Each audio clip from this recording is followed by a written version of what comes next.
નમસ્કાર. રાજકોટ ફિલ્મમાં કામ આપવાની લાલચ આપી યુવતી સાથે દુષ્કર્મ કરવાનો ગુનો કર્યો છે. જયેશ ઠાકોર નામના આરોપીને યુનિવર્સિટી પોલીસે ઝડપી પાડ્યો છે. પોલીસના જણાવ્યા પ્રમાણે આરોપીએ યુવતીને ફિલ્મમાં કામ આપવા માટે વચન આપ્યું અને પછી દુષ્કર્મ કરેલો. આ મામલે તપાસ ચાલુ છે અને વધુ વિગતો મેળવવા માટે યુનિવર્સિટી પોલીસ કાર્યવાહી કરી રહી છે. વધુ સમાચાર માટે જોતા રહો આરપી ગુજરાત ન્યૂઝ રાજકોટ. સુરક્ષિત રહો. ધન્યવાદ. ગાંધીગ્રામ 2 યુનિવર્સિટી પોલીસ સ્ટેશનમાં એક દુષ્કર્મનો ગુનો દાખલ કરેલો છે. આની વિગત એવી છે કે આરોપી છે જયેશ હંસરાજ ઠાકોર.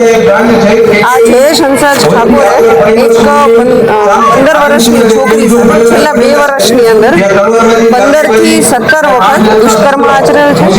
એને ગુજરાતી ફિલ્મમાં રોલ અપાવવાની લાલચ આપી અને પોતાની ઓફિસે બોલાવી અને છોકરી સાથે દુષ્કર્મ આચરેલ છે. અને આ જે દીકરી છે એના દ્વારા આ બાબતે ગુનો દાખલ કરવામાં આવેલો છે. આ જે જયેશ છે એના રિમાન્ડ પણ 2 દિવસના રિમાન્ડ પણ મેળવવામાં આવેલા છે અને જયેશ દ્વારા અન્ય આવો કોઈ ભોગ બનનાર છે કે કેમ અને આ જે દીકરી છે ભોગ બનનાર એની સાથે જે જગ્યાએ એણે દુષ્કર્મ આચરેલું એ તમામ વિગતની તપાસ ચાલી રહી છે. બીએનએસની કલમ 64(2) MI અને પોક્સોની કલમ 4 અને 6 મુજબનો ગુનો દાખલ કરવામાં આવેલો છે. જેમાં 16 વર્ષથી નાની દીકરી છે એની સાથે દુષ્કર્મ આચરવામાં આવે તો એમાં જે કલમ લાગતી હોય તમામ કલમ લગાવવામાં આવી છે. આરોપીને તાત્કાલિક અટક કરી અને એના રિમાન્ડ મેળવવામાં આવે.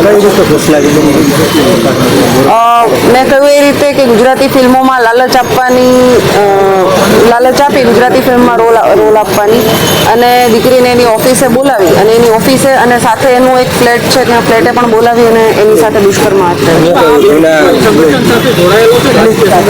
આ વ્યક્તિની બાકીની જે હિસ્ટ્રી છે એ બાબતની તપાસ ચાલુ છે અને આ જે આરોપી છે એના વિરુદ્ધમાં અગાઉ 2016માં એક છેતરપિંડીનો ગુનો પણ દાખલ થયેલો છે.